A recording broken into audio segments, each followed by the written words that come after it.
Okay, this is Shaolin Big Flood style.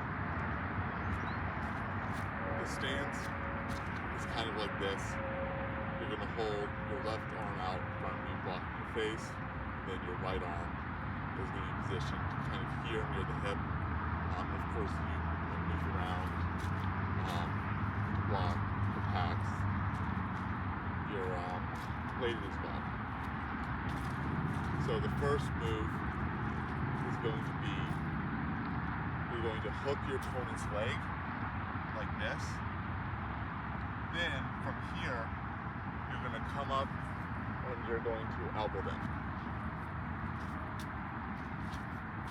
While you're coming up to elbow them, your left hand is going to block, hook, push, or do something else to your opponent to set them in place so that you can elbow them in the head successfully.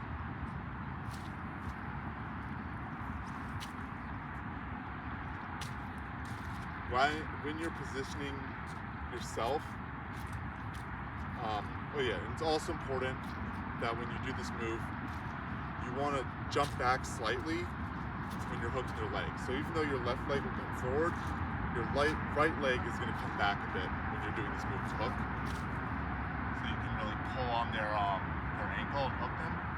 And then number two, when you're in this position, you don't want to come up right away.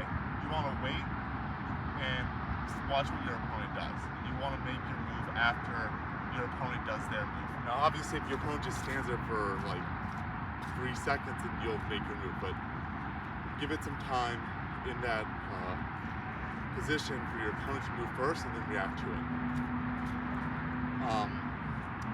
Now when you position your feet in such a way that you can pull your opponent back and your opponent backs up out of range, or you're going for this move to hook them and your opponent pulls back, they slip out and they go far out of range. What you want to do is either jump after them and grab their hands by slapping their hands, grab their arms like this and then pull them back into the slide hook move. Or you want to pull them back, and then if they really rush you or start hitting you and you can't complete the move like that, then you want to pull them back even more, cross your legs, and then jump in. And the second option is, instead of just swinging your arms like this, you jump after them and you bring your leg up, and then you come down and hook their leg. And if you're doing this and your opponent comes into you, then what you want to do is you want to throw their legs down, throw their arms over your head like this, hook them, punch them in the stomach, and then come back into this move. Now, if you're coming at them like this, and your opponent slips out of range again, then what you want to do is you want to plant your left leg and rotate backwards like this, try to call up your opponent, and then clasp their arms with your hands. And if you're spinning around like this and your opponent slips out even again, then what you want to do is you want to plant your right leg, move your left leg in an empty stance, and try to tie your opponent with your arms and legs.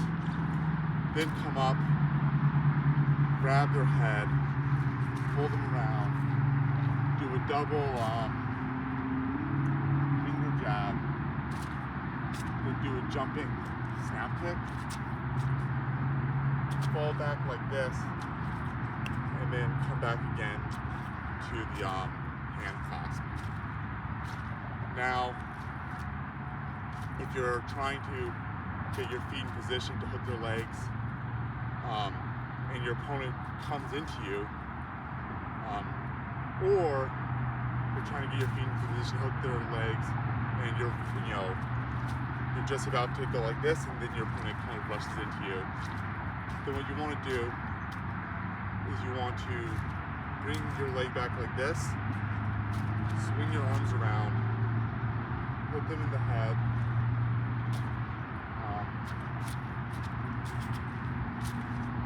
bring the other leg like this, swing your arms around again, turn around, and jump into the move.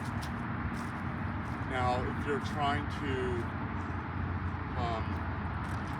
get in position to hook your opponent's leg, or you just tried to hook your opponent's leg and your opponent escaped by just being technical. They didn't move, they didn't just go way far away or just bum rush into you, but they kind of slipped out of it. And what you want to do is you want to jump like this,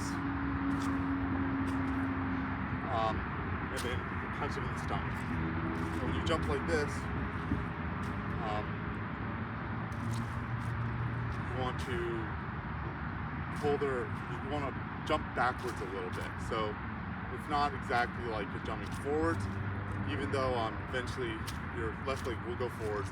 You want to initially take at least a small step backwards, pull their hands backwards with your hands like this, then lean into it, stuff their hands with your arms, and punch them in the stomach. Okay. Now, if you're down here, you realize your opponent has slipped out of your leg hook, or you've slipped out of your leg hook and gone far away, or you're like this, and you just threw the elbow, and your opponent, somehow escaped and they're way out of range. What you want to do is you want to chase them down by first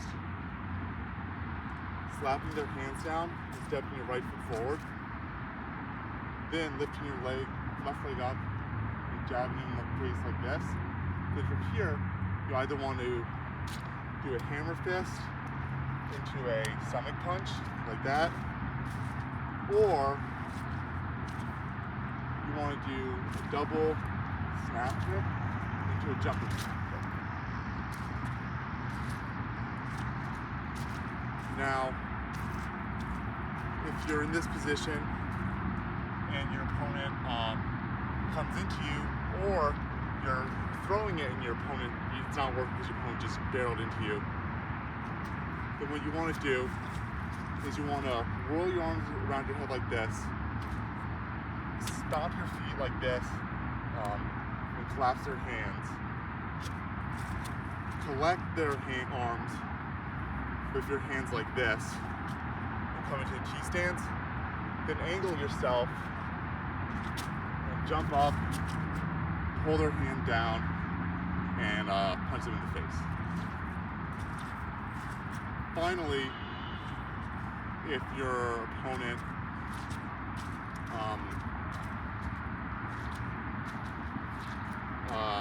you're like this, and your opponent escapes or blocks it, when you're either just down here or you're coming up to throw your elbow with something that's not just going straight back, you're coming straight forward, then what you want to do is you want to come up,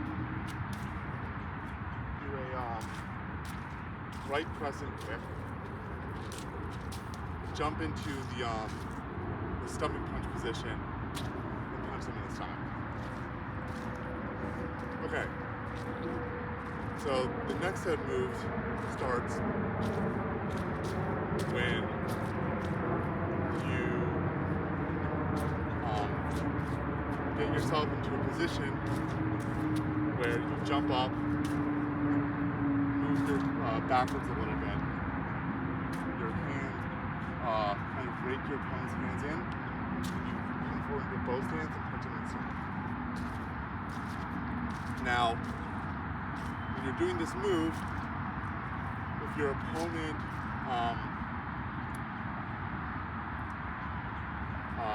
escapes by just going way far backwards, right when you're just about to initiate the move, or you're trying to angle yourself with your feet to be able to do the move on them, and they go way far backwards, what you want to do is you want your right hand to kind of protect them like this.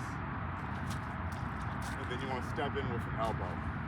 And then you want both your hands to call down on their guard and step in with another elbow like that. Now, if you're trying to get your feet position to do the move, or you're just about to do it and your opponent comes into you, what you want to do is you want to fall back, block them, scoop their arms, cut their arms with this move. Then you want to come in for a double punch, then they come right back into this move.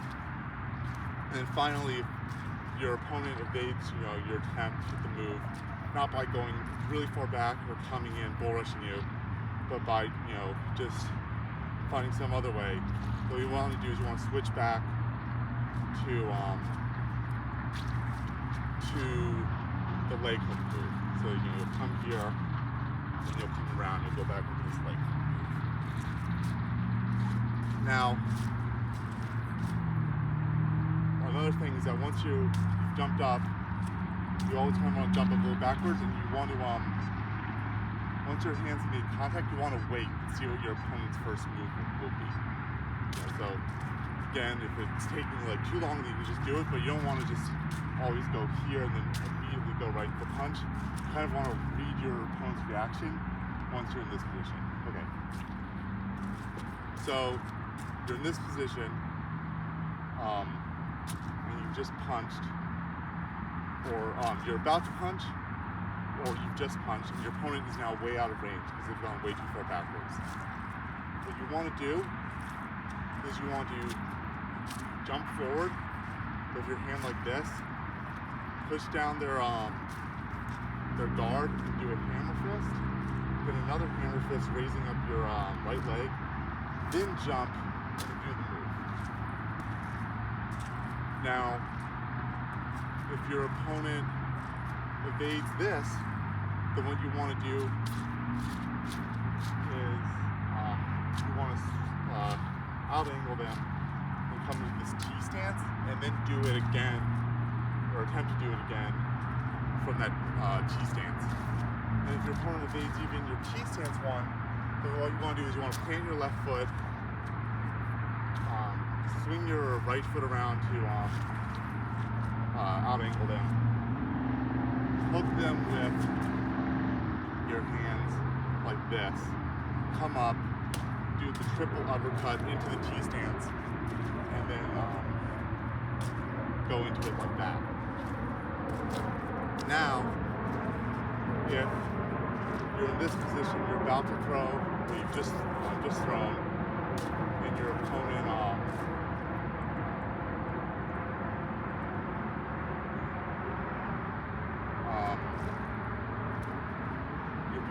has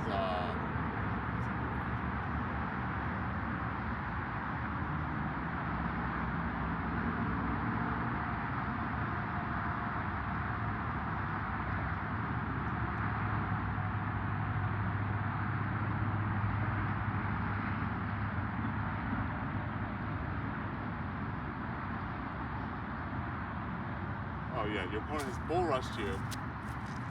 What you want to do is you want to swing your hands around your head like this, smash down their arms, collect their arms, then get an angle, jump up, pull their arm back, and punch them in the face. And then finally, if you're here, you're about to throw, you've just thrown, and your opponent evades some other way other than coming into you really hard or pulling back really hard, then what you want to do is you want to kind of put your hands above their hands to trap them. Then do this move where you find your hands, punch them in the stomach, and then hook them into the elbow move. Now, sometimes you can't get in to initiate contact, or your opponent's just beating up on you. So the two defensive moves are, when your opponent hits you with a strike that's forcing you in this momentum, then you want to come over like this, try to catch an arm if you can, block your face, come up, do a triple jab, and then left snap kick back into position. And if your opponent throws a strike that turns your body in this direction, what you can do is you can spin around in this right crouching stance, do an elbow, and then snap kick again back in position. And finally, at any time you feel like it's open, you can either throw a chamber punch, kind of like the overhand first stance punch, where you want to put this fist on your leg to get more power and lean into it, or you can do a step forward, do a snap kick into any one of those chamber punches.